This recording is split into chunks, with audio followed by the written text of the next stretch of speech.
पर मुझे लगता है कि हर पीढ़ी को ये लगता है कि हम ज़्यादा बेहतर थे, नई पीढ़ी बर्बाद हो गई।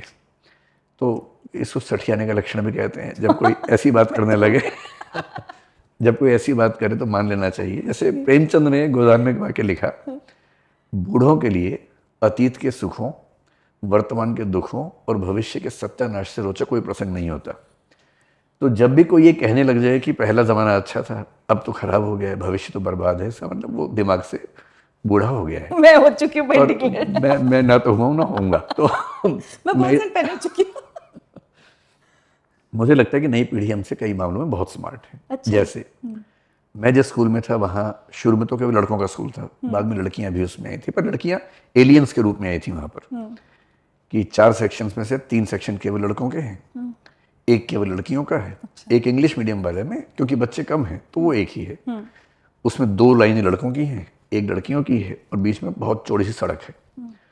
लड़का लड़की बात भी कर लें तो लगता था कि मतलब कुछ बड़ी घटना आज घट गई है। अच्छा, लड़के लड़की दोस्त हो सकते हैं या नहीं, हमारी पूरी पीढ़ी इस बहस में ही गुजर गई कि कैसे हो सकते हैं। क्या बोलते हैं कि आग और पेट्रोल में दोस्ती कैसे हो सकती है। मैंने प्यार किया मैं भी तो डायलॉग था कि ऐसे लड़का और क्यों? लड़की कभी दोस्त नहीं हो सकते। हमारे समय आई थी। तो हम तो इसी में गुजर गए कि लड़के लड़की दोस्त हो ही नहीं सकते हैं, उनमें तो अट्रैक्शन हो जाएगा। मैं अपने बच्चों को देखता हूँ, उनके लड़के लड़कियां आपस में दोस्त हैं, जिस लेवल की बातें वो आपस में कर लेते हैं दोस्त, उस लेवल की बातें हमारे ज़माने में शायद प्रेमी प्रेमिका भी नहीं कर पाते थे। सही। और वो एकदम कंफर्टेबल है, एक दूसरे को लाइक बिल्कुल नहीं करते हैं, दोस्त ही मानते हैं। तो मुझे लगता है कि वो हमसे बेहतर है इस मामले में। उनके पास पढ़ाई की स्मार्टनेस हमसे बहुत ज़्यादा है, टेक्नोलॉजी में जो हम सोच भी नहीं पाते वो कर लेते हैं। मेरा बेटा पढ़ने में बहुत साधारण है, जैसे मैं था अपने स्कूल टाइम में। बुरा नहीं, उसका पढ़ने का मन नहीं करता, मेरा भी नहीं करता था। एग्ज़ाम से पहले 10 दिन मैं पढ़ता था, वो भी 10 दिन पढ़ता है। मैं टॉप कर लेता था कभी कभी, वो भी कर लेता है।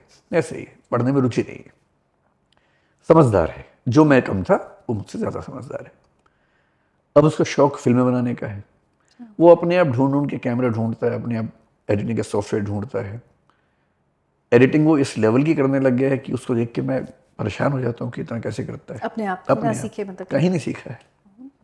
अब उसे फिल्म बनाने का मन है या स्टार्टअप करने का मन है, उसको आईएएस बनने का मन बिल्कुल भी नहीं है, शायद इसलिए कि उसका बाप उसी दुनिया में है। तो मेरा मानना है कि अगर मैं अपनी रिजिड फ्रेमवर्क में ना सोचूं, जैसे मुझे लगभग 20 तक के पहाड़े लगभग याद हैं, याद नहीं भी है तो मेरा कैलकुलेशन इतनी फास्ट है कि मैं कर लेता हूँ, उसको याद नहीं है। पर ये कसौटी की 20 तक के पहाड़े याद होने चाहिए, ये हमारे ज़माने की कसौटी है, ये आज की है ओह नहीं। माय गॉड, आप इतना सही कह रहे हैं। ये आज की है नहीं। आज का बच्चा 20 तक क्यों याद करे, उसके पास कैलकुलेटर्स हैं, फ़ोन है, घड़ी में उसके कैलकुलेटर है, क्यों याद करना चाहिए। रोज 5 शब्द याद करो, ये हमारे ज़माने का प्रतिमान था। आज तो एआई की बदौलत हमारे बच्चे दुनिया की हर भाषा में बात कर सकते हैं, क्यों 5 शब्द याद करने हैं उनको। जहाँ जाएंगे जितना चाहिए सीख लेंगे। उनका वैल्यू सिस्टम हमसे बेहतर है। हम अपने अंदर ही अंदर कितने सांप्रदायिक रहे, जातिवादी रहे, रेसिस्ट रहे, हमें पता भी नहीं चला। ये बच्चे जिन स्कूल्स में पढ़े, जिस माहौल में रहे, ये हमसे समझदार हैं। मसलन एक एग्जाम्पल मैंने कहीं और दिया था, कैरम बोर्ड हम खेल रहे थे, हम लोग घर में खेलते हैं, कैरम बोर्ड खेलते हैं, कभी चेस खेल लिया, कभी पूल खेल लिया, कुछ ना कुछ खेलते हैं। अब कैरम बोर्ड शुरू कर रहे हैं, 6 साल का बच्चा सामने बैठा है, मेरा बेटा, और वो कह रहे कि पापा जो पहले चलेगा उसकी वाइट गोटियां होंगी, ये तो रेसिज्म है। Oh my God. चेस में जो पहले चलेगा उसके वाइट मोहरे होंगे तो रेसिज्म है। ब्लैक हमेशा पीछे क्यों रहता है, ये तो हम कभी नहीं सोच पाए थे। तो मैं कैसे कह दूं कि हमारा बचपन ही अच्छा था, हम तो बहुत रेसिस्ट रहे। मैं अपने एक दोस्त को बचपन में हमेशा कालू बोलता रहा, उसका रंग सांवला बुलिंग था। हम बहुत करते थे। अब शर्म आती है सोच के, कितने बच्चों को मोटू बोलते रहे, ठिग्गू ये बोलते एहसास रहे। भी अब होता है, तब नॉर्मल था वो। कोई मोटा था तो हमने उसको मोटू बोला, कोई छोटा था उसको ठिग्गू बोला। अब समझ में आता है कि इसमें उनकी क्या गलती थी भाई। मोटे में फिर भी 1% स्कोप बनता है कि फिर पतले को habits- हैंगर भी बोला हाँ, है, पतले हैंगर को पे भी। कपड़े टंगे हुए हैं। किसी के धर्म के बेस पे उसको चिढ़ा देना हमने खूब किया है, जाति के बेस पे ठीक ठाक। मैं हरियाणा में था, वहाँ आमतौर पे जाट नॉन जाट खूब चलता था।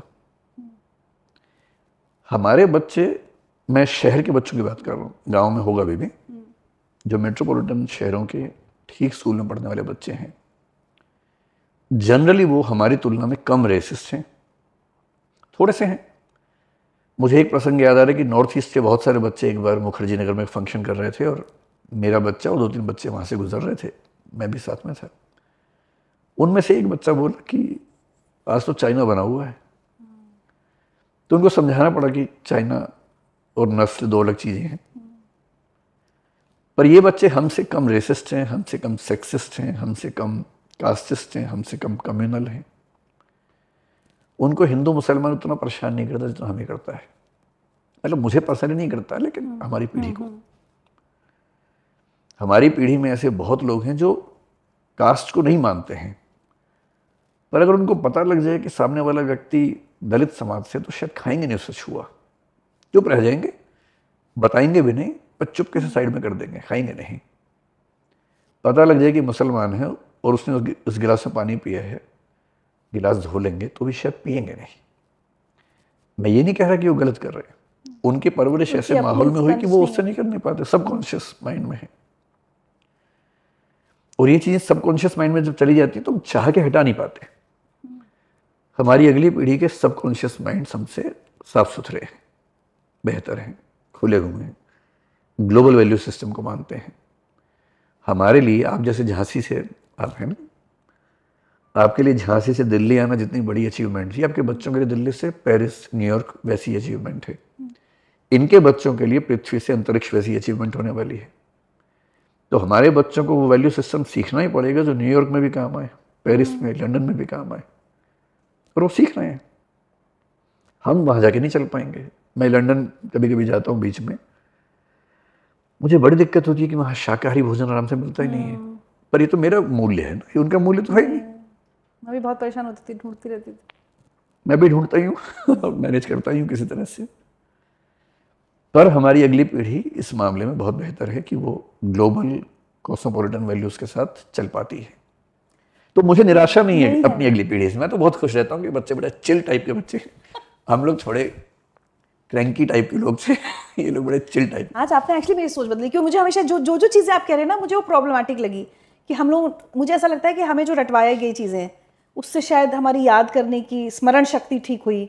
अब ये बच्चे कुछ याद नहीं करेंगे तो उनकी याददाश्त का क्या होगा।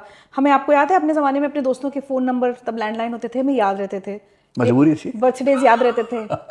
अब नया कुछ मुझे भी याद नहीं रहता, क्योंकि हर चीज़, तो कई बार मुझे लगता है जो स्मार्ट डिवाइसेस हमारी लाइफ में आ गए उन्होंने हमें डंप नहीं बना दिया है। कुछ मामले में सही बात है, क्योंकि हमारी मेमोरी प्रैक्टिस करने से बढ़ती है, बात तो ठीक है।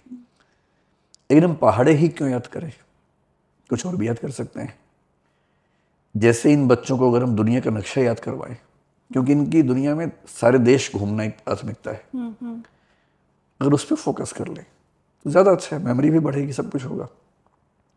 ये बात ठीक है कि पहाड़े याद करने से, क्योंकि जब हम मेमोरी का इस्तेमाल करते हैं मेमोरी शार्प होती है, लेकिन याद हमें क्या करना है इस पर तो अंतर आ ही सकता है। मैं आपको बहुत छोटा एग्जाम्पल बताती हूँ। मेरी भतीजी के लिए मैंने कैब बुक की, तो OTP देना होता है, उसको बोली OTP क्या बताना नहीं चाहिए, कि मैंने उसको OTP बोला, 2 बार बोला, वो ना अपने फ़ोन पे लिखने लगी।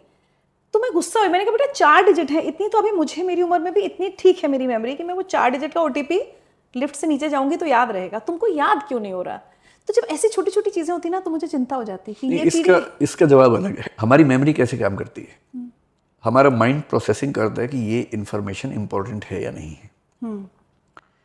अगर बहुत इंपॉर्टेंट तो याद कर लेगा, अगर इंपॉर्टेंट नहीं तो याद नहीं करेगा। मेमोरी का पहला उसूल ये है। OTP हो सकता है आपके लिए बहुत महत्वपूर्ण चीज़ हो, उसके लिए महत्वपूर्ण चीज़ ना हो। उसको लग सकता है कि बेकार की चीज़ मैं क्यों याद करूं, अपनी बैंडविड्थ, उनकी भाषा में बैंडविड्थ क्यों खराब करूं अपनी, है ना। आपको याद है, मैं टाइप कर सकता हूं, उसको मैं क्यों याद करूं।